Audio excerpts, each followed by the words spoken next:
A continuación, el presidente de esta honorable Cámara de Diputados hace entrega de este decreto a la señora Presidenta de la Nación, la señora esposa del doctor Néstor Carlos Kirchner, en lo que hoy es uno más de los reconocimientos, pero un muy sentido reconocimiento, Presidenta. Quisiéramos escuchar algunas palabras en esta tarde tan especial. Ahí están afuera. La verdad que hoy es un día casi perfecto, ¿no? Porque vengo recién de un acto maravilloso en la fábrica de Kraft Foods, junto a los trabajadores, con unas muestras de cariño similares a la de ustedes, jóvenes estudiantes. Felicitaciones a la Federación de Estudiantes Secundarios que ganaron las elecciones. La verdad que cuando venía caminando veía unas caritas y les preguntaba, ¿cuántos años tenés? 15, había 2 o 3 que me llamaban la atención, y 15 años. 15 años y participando en política. ¿Cuánto hace que no se veía eso, Cuto? La pucha, ¿eh? Era como...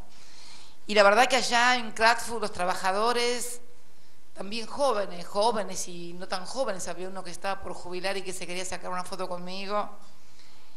Trabajadores y jóvenes, qué buena combinación para un proceso de transformación de la patria, ¿no? Y estaba deteniéndome, este era su despacho, debe haber venido 2 o 3 veces no debe haber venido más acá, ¿no? Sé que estuvo con el matrimonio igualitario, ese día trabajó a destajo. A destajo trabajó. Él que luchaba tanto por todas esas cosas, la inclusión fundamentalmente, ¿no? Odiaba la discriminación y luchaba mucho por la inclusión, pero me detuve en el editorial que pusieron ahí, editorial de La Nación, porque el día anterior a hoy, 14 de mayo de aquel momento, del año 2003, teníamos que ir a segunda vuelta, habíamos salido segundos el 27 de abril, el día que hicimos el acto en Vélez. Mirá qué coincidencia, o lo hicieron a propósito. El día que hablamos en Vélez, eso sí, yo quería recordar ese día que habíamos salido segundos y que todo el mundo dice, pero ¿cómo? Festejar una derrota es que de las derrotas se pueden construir grandes triunfos. Eso es lo que yo quería decirle a todos los jóvenes, porque parece ser que algunos en Argentina solamente participan para ganar, y cuando uno participa para ganar, lo más probable es que pierda siempre. Yo creo que saber construir victorias se puede hacerlo muy bien cuando se empieza perdiendo. Nosotros por lo menos en la política empezamos perdiendo. Será por eso que no nos emborrachamos en las victorias, ¿no? Porque primero sufrimos derrotas. Pero no, venía acordándome de la editorial, porque Néstor, ¿se acuerdan que yo contaba el 27 de abril en Vélez el tema de la legitimación, ¿no? De que nos preguntaban cómo íbamos a legitimarnos con apenas un 22% de los votos si no había segunda vuelta, que era lo que iba a ser legitimante. Y yo dije, bueno, haciendo cosas políticas que realmente te legitimen. Y me acuerdo que una de las primeras cosas fue cuando se anunció que no iba a haber segunda vuelta, y Néstor tenía que hablar, y preparamos el discurso, lo escribí yo el discurso. Me acuerdo que el director o no, el jefe de redacción o quién sé yo quién era, no quiero ni nombrarlo porque no vale la pena, de La Nación, había escrito que se había resuelto en la Argentina darse un gobierno de 1 año, de menos de 1 año, que no íbamos a durar 1 año. Pero además hablaba de la influencia sobre él, aparentemente a su criterio perniciosa, de una senadora nacional, a la sazón su esposa, a la sazón esta argentina que está acá frente a ustedes, Cristina, me decía así. Y también mencionó ese discurso terrible, lo criticó mucho el discurso, y dijo, debería echar a quien le hizo ese discurso. Bueno, la que le hizo ese discurso fui yo, y acá estamos 9 años después, no me echó por suerte.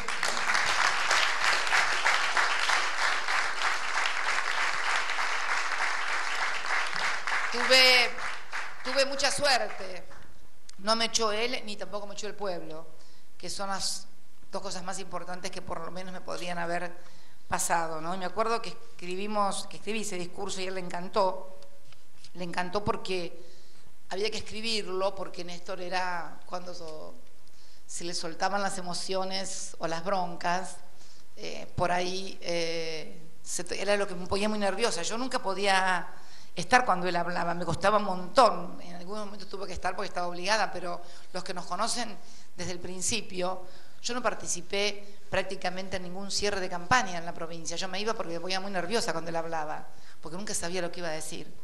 Y bueno, y podía decir cosas, ¿no? Pero por eso decidimos que ese discurso fuera escrito, y lo escribí, yo me acuerdo, en el departamento. Él se había ido a tomar un café con otra persona que tampoco quiero nombrar, y vinieron y yo lo había escrito. ¿Viste esas cosas que te salen de un tirón? Bueno, y así quedó, y a él le encantó y lo leyó con una polenta, una fuerza, y yo me reía sola después cuando este señor periodista escribía que debía haber echado a quien había escrito ese discurso, que era un discurso de desunión, como si los discursos desunieran. Las palabras no desunen, en definitiva puede haber palabras más o menos felices, pero lo que construye una nación son los hechos, son las acciones, son las políticas. Si bastara solamente con los discursos, qué fácil que sería. Además, podríamos dar muchos cátedras acerca de eso. Por eso, cuando quería venir acá, sabía que iba a ser fuerte. Lo estoy llevando bastante bien, bastante mejor de lo que pensaba que lo iba a llevar. Pero porque es un homenaje, yo quise que este lugar, cuando me preguntaron, fuera de los jóvenes, pero no de los jóvenes que se identifican o que están en una determinada agrupación, no, de todos los jóvenes. Porque él soñaba con que los jóvenes volvieran a militar y volvieran a incorporarse a la política. Por cada pibe que se incorporaba a la política, que tenía ideas, que tenía convicciones, teníamos una probabilidad menos de un pibe que estuviera haciendo cualquier otra cosa que fuera perjudicial, no solamente para la sociedad, sino también para él. Y además, pibes que pueden trabajar, chicos que trabajan en un país democrático, con libertades, con posibilidades de militar. Y bueno, cambios en el nombre del futuro, es cierto. Y me encanta que le hayan puesto ese nombre, y les agradezco mucho esto, que lo voy a llevar conmigo, este regalo que me hace la Federación de Estudiantes Secundarios, de su chapa Bueno, se ve que hay unos cuantos afuera.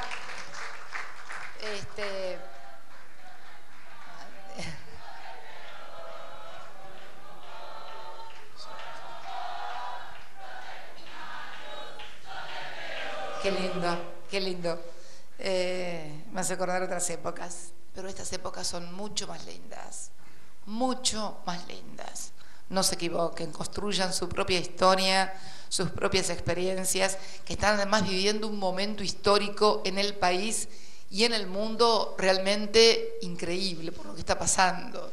Hay un cambio de época muy fuerte. Ustedes lo van a ver porque son muy jóvenes y van a ver las transformaciones que va a tener este mundo. No tengan dudas que va a haber grandes transformaciones. Se están viendo. Hoy me venía comentando Parrilli recién en el auto que bueno, que no pudo formar Grecia gobierno y tienen que convocar nuevamente a elecciones.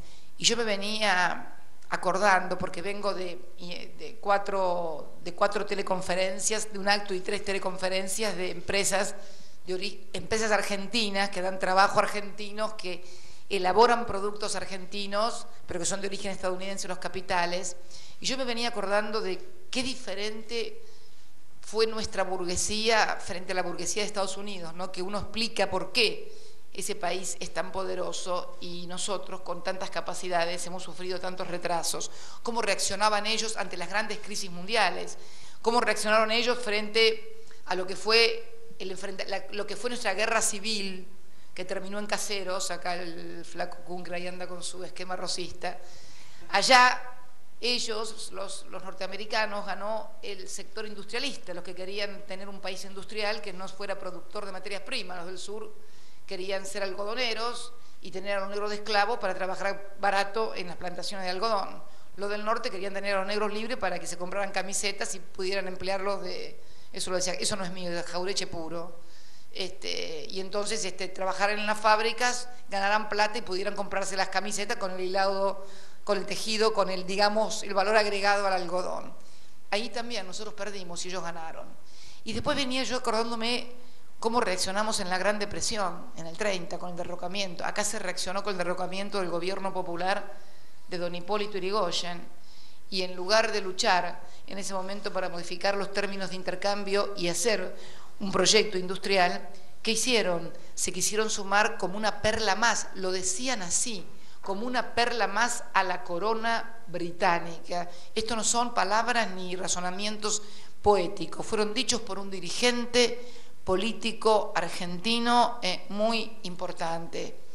Bueno, por eso vino el peronismo, por todo eso, no es por ninguna otra cosa. El peronismo fue una consecuencia de esa entrega de toda una generación que renunció a tener un país independiente, y en Estados Unidos nuevamente su burguesía, a través de Roosevelt, plantean la recuperación, un modelo de inserción, luego vino la guerra y terminaron siendo la potencia que son hoy. No, esto es así, son los proyectos que pueden llevar adelante las clases dirigentes de un país, más allá de lo que puedan hacer sus pueblos, algo que haya una gran revolución, como fue la Revolución Rusa, donde viene la cosa de abajo. Como dice Moreno, si no viene de abajo, no es una revolución. Así que si es cosa de los de arriba lo que está pasando. Y hablando de eso un poco, que me había olvidado, y me estaba olvidando ya de vuelta, no correspondería hacerlo acá, tendría que haberlo hecho en la fábrica, donde empecé a hablar de lo que son los términos de intercambio hoy comercial entre Estados Unidos y la Argentina, y cómo se marca claramente el proceso de industrialización en la Argentina. Nosotros, cuando vino Néstor, teníamos superávit comercial con Estados Unidos, o sea, le vendíamos más a Estados Unidos de lo que nos vendía Estados Unidos a nosotros, pues estábamos como la miércoles. A partir del 2006, después de la reestructuración de la deuda y del pago al fondo, cuando Argentina comienza fuertemente el proceso de reindustrialización, comenzamos a tener déficit comercial, claro, porque empezamos a importar maquinaria para las fábricas, empezamos a importar consumo, y cuestiones que tienen patente. Por ejemplo, lo que se hace los chalecos antibala, el tejido, la fibra, es una patente exclusiva de una firma americana, sin insumos que son patentes exclusivas o maquinaria. Recién cuando en Kraftfood, haciendo el mantecol, no saben lo que es la máquina, fue diseñada y pensada en la Argentina, pero la máquina fue hecha en Estados Unidos. Y la otra gran máquina que también hace el mantecol, el operario que la operaba me decía, esta fue hecha y pensada toda en Argentina. El orgullo, ¿no?, del pibe. Pero yo decía, qué notable, porque cuando nosotros andábamos mal teníamos superávit, pero cuando andamos bien tenemos déficit, que obviamente yo quiero que baje también para tener nosotros que hacer nuestros propios fierros. Y me había olvidado el otro día, ¿se acuerdan cuando hablé en el Salón de las Mujeres? Hablaba del superávit comercial. Y la verdad que me equivoqué. No me equivoqué yo, se equivocaron los del INDEC cuando me pasaron las cifras, pero a diferencia de la JP Morgan, que se equivocó, digamos, a favor de ellos, nosotros nos equivocamos en contra. En realidad no habían computado 800 millones de dólares de exportaciones que, según me dijeron, se debió. ¿Se acuerdan que hubo lío en la aduana, de huelga de despachantes de aduana y demás? Bueno, aparentemente se traspapelaron papeles, pero lo cierto es que en los primeros 4 meses estamos con 4.795 millones de dólares, casi 5.000 millones de dólares de superávit comercial. O sea, yo había dicho el otro día una cifra que era 800 millones, que era buena, muy buena igual, pero que eran 800 millones de dólares menos. Y aprovecho también, porque parece ser que hay gente que está empeñada en contar todos los días algo diferente, a ver cómo se puede perjudicar a la Argentina, cosas. Hoy leía titulares de que el viceministro de Economía pensaba en 4, 5, 30 tipos de cambio. Realmente, y gente que lo crea, con todas las cosas que vienen diciendo, bueno, de la editorial esta que acabo de leer cuando ingresé, que íbamos a tener gobierno por menos de un año, a todo lo que dijeron desde que ganamos las elecciones, antes de ganarlas, después de ganarlas. Y todavía hay gente que, por ahí con buena intención, o porque realmente con todo lo que le ha pasado a los argentinos, tiene temores. Por favor, no crean nada. Esta Argentina es una Argentina, y fundamentalmente esta presidenta. También quiero, en ese sentido, porque soy la que toma las decisiones, obviamente, es absolutamente responsable y previsible, absolutamente responsable y previsible. Y la verdad, pedirle a que no crean, porque les han mentido demasiadas veces. Y segundo, a los que están tan empeñados en que la Argentina les vaya mal, que cejen en los intentos, porque han hecho de todo, pero nosotros estamos empeñados en que les vaya bien. Y yo estoy convencida de que los argentinos, que queremos que la Argentina le vaya bien y le vaya mejor, somos absoluta mayoría contra los que quieren que les vaya mal. Así que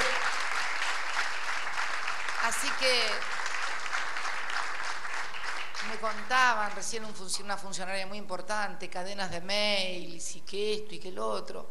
No, olvídense, no va a haber nada raro, no va a haber nada, ningún shock, nada, no nos gustan los shocks,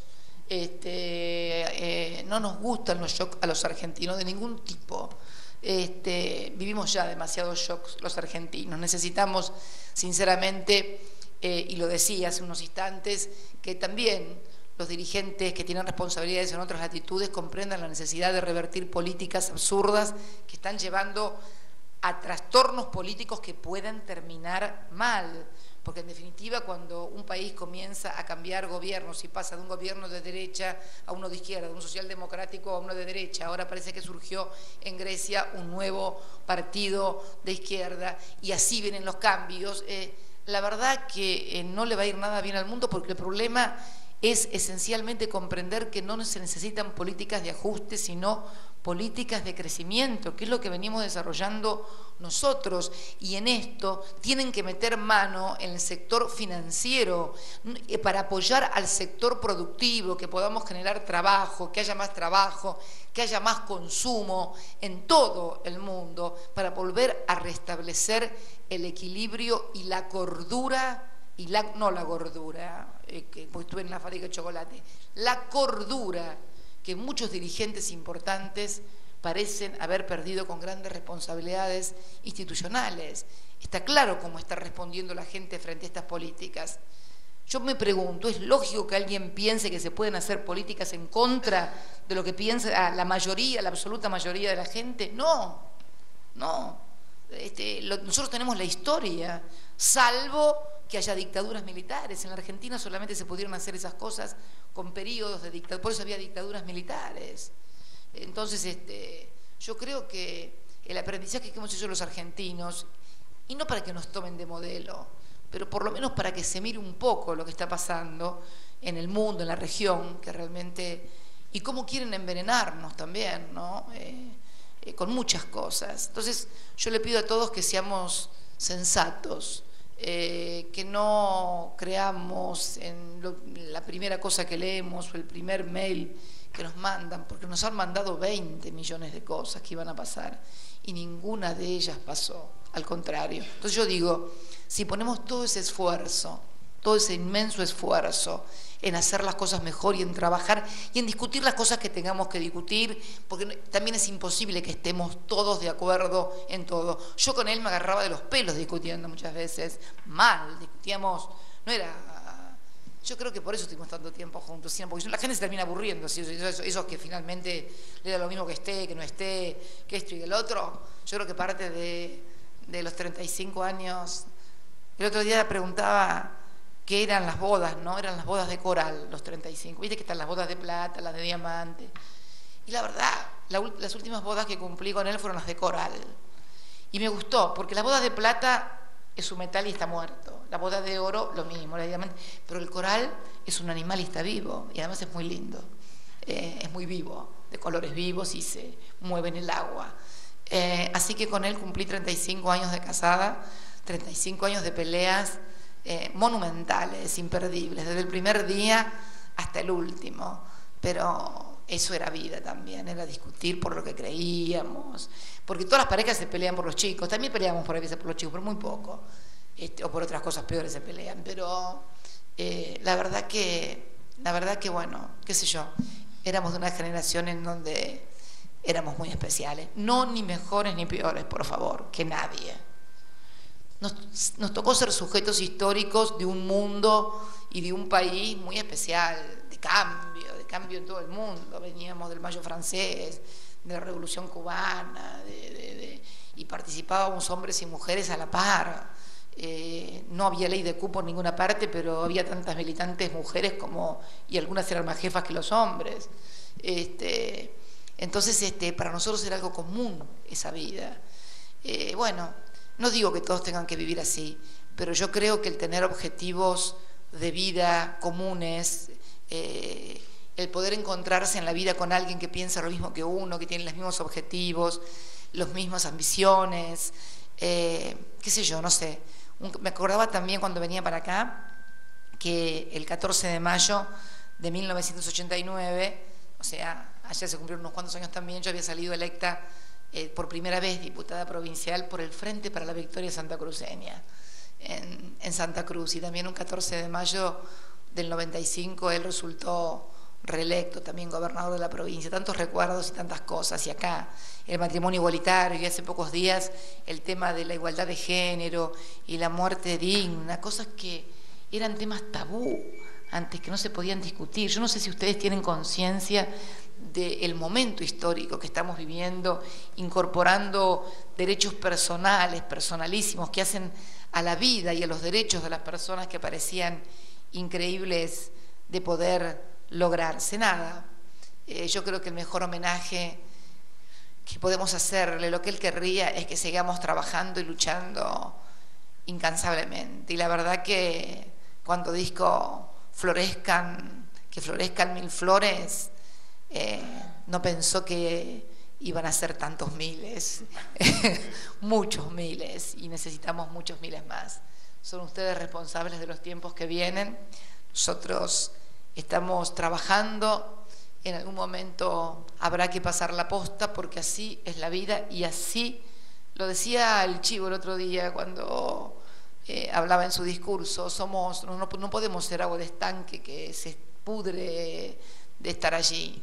El río tiene que correr y todo tiene que correr, y la nueva sangre también tiene que correr en el país, en el movimiento, en los partidos, en todos los partidos políticos. La renovación es algo que hace a la subsistencia misma de un país, de una sociedad. Yo la verdad estoy muy contenta que este lugar, que era el lugar de él, al que vino tan pocas veces, la otra vez que vino fue a escucharme a mí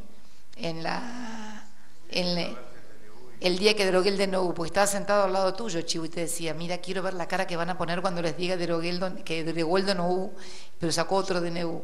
Era por el Fondea. Fíjense, el Fondea nos costó 2 meses de pelea, de lucha judicial, que nos íbamos a fundir, que las reservas, que de aquí, que de allá, y seguimos en un mundo adverso, acumulando reservas y pagando sin endeudarnos la deuda que otros contrajeron. Y pensaba que se venía el mundo abajo. ¿Qué cosas no se dijeron y no se hicieron en esos días, ¿no? Y acá estamos. Por eso yo le pido a todos los argentinos de corazón, no por mí, no por él, por todos estos pibes. Y si no les gustan estos pibes, los pibes de ustedes que están en la casa de ustedes, sus hijos, sus nietos, por todos ellos, basta de mala onda y de mala cosa, y a laburar todos por Argentina, con fuerza. Gracias.